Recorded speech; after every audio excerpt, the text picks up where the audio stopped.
Welcome to the English Podcast, the podcast where we explore the world of English language learning and help you achieve fluency with confidence.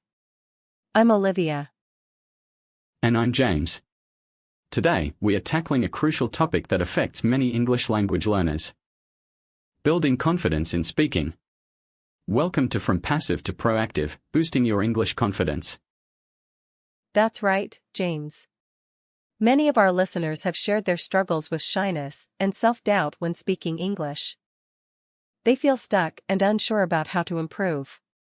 We're here to change that. Exactly. According to a recent survey, 70% of language learners cite lack of confidence as a major obstacle to improving their speaking skills. We'll explore strategies to overcome this hurdle and become more proactive English speakers.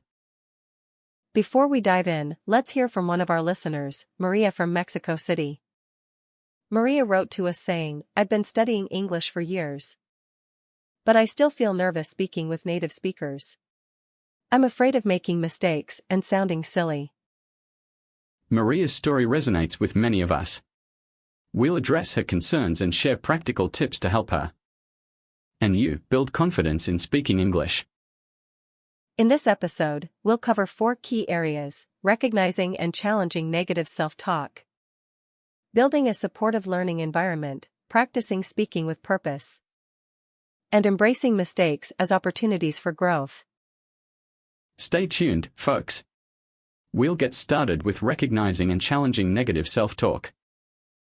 James, what role does self-talk play in our confidence as English speakers? Our inner dialogue can be incredibly influential.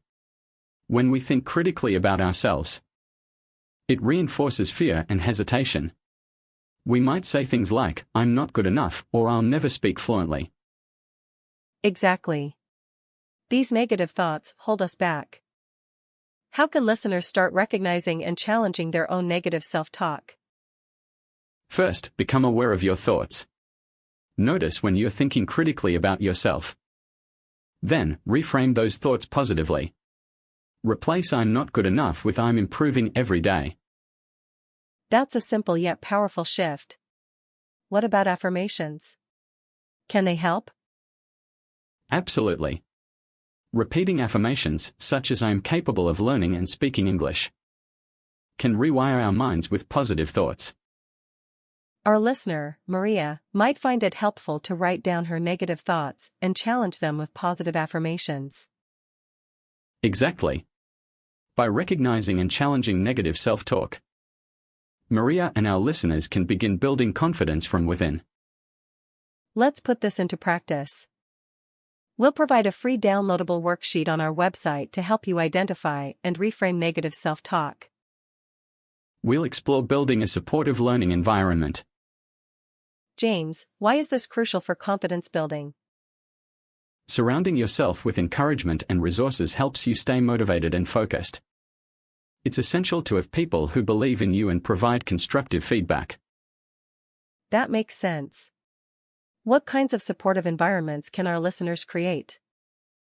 Join online language communities, find language exchange partners, or enroll in a class with like-minded learners. You can also surround yourself with English language media, like podcasts, TV shows, or books. We have a fantastic community on our social media channels. Listeners can connect with fellow learners and get feedback from native speakers. Exactly. And don't forget about language exchange apps like Tandem or HelloTalk. These platforms connect you with native speakers for practice and feedback. What about accountability? How can listeners ensure they stay on track? Find a language buddy or accountability partner. Schedule regular check-ins to discuss progress, goals, and challenges. That's a great idea. We'll provide a list of recommended language learning communities and resources on our website. By building a supportive environment, you'll be more motivated to take risks and practice speaking confidently. Our listener, Maria, might consider joining a local language meetup group to practice speaking with others. Exactly. The more support you have, the more confident you'll become. We'll explore practicing speaking with purpose. Stay tuned. James, what do you mean by purpose? It's about having a reason to communicate rather than just speaking for the sake of speaking. This could be sharing an opinion, telling a story, or solving a problem. That makes sense. How can listeners practice speaking with purpose? Engage in role plays, debates, or discussions on topics you're passionate about. You can also record yourself speaking on a topic and share it with a language exchange partner or tutor. What about spontaneous conversations? How can listeners prepare for those? Practice thinking on your feet with exercises like Would You Rather or Two Truths and a Lie. These games encourage quick thinking and natural language use. We'll share some conversation starters and role-play scenarios on our website. Another great resource is podcasting or YouTube channels like English Conversations. Or Speak English with Mr. Duncan. Our listener, Maria, might consider joining an online book club to discuss books in English. Exactly. The goal is to find authentic reasons to communicate and build confidence in the process. What about feedback? How can listeners ensure they're improving? Work with a tutor or language exchange partner who provides constructive feedback. Focus on fluency, not perfection. Great point. We'll explore embracing mistakes as opportunities for growth. A crucial mindset shift for confident speaking. Now, let's tackle a crucial mindset shift, embracing mistakes as opportunities for growth.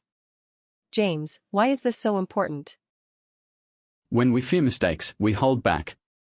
But mistakes are an essential part of the learning process. They help us identify areas for improvement and build resilience. How can listeners start viewing mistakes positively? Reflect on your mistakes, identify the lesson, and move forward. Focus on progress, not perfection.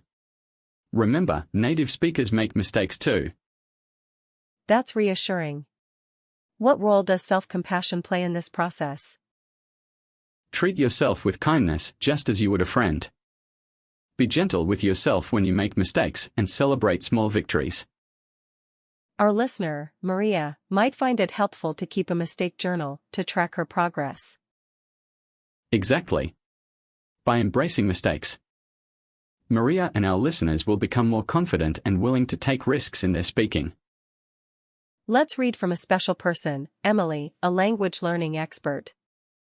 Emily say, mistakes are not failures, they're stepping stones to success. Focus on communication, not grammar perfection. Wonderful insight. As we wrap up this segment, remember, confidence comes from embracing imperfection and persisting. It's time to wrap up our episode on boosting your English confidence. We've covered recognizing and challenging negative self-talk, building a supportive learning environment, practicing speaking with purpose, and embracing mistakes. Now, let's summarize the key takeaways. First, focus on progress, not perfection. Second, surround yourself with support. Third, practice speaking with purpose. And fourth, view mistakes as opportunities for growth. What action steps can our listeners take this week? Start a mistake journal, find a language exchange partner, or record yourself speaking on a topic you're passionate about. We've prepared a free confidence booster worksheet on our website to help you apply these strategies. Don't forget to join our community on social media and share your confidence-boosting stories. Our listener, Maria, we hope you found this episode helpful. Remember, confidence is a journey. Keep taking small steps and you'll become a more confident English speaker. Thanks for tuning in to the English Podcast. Join us next time for more inspiring conversations. Bye for now. Bye.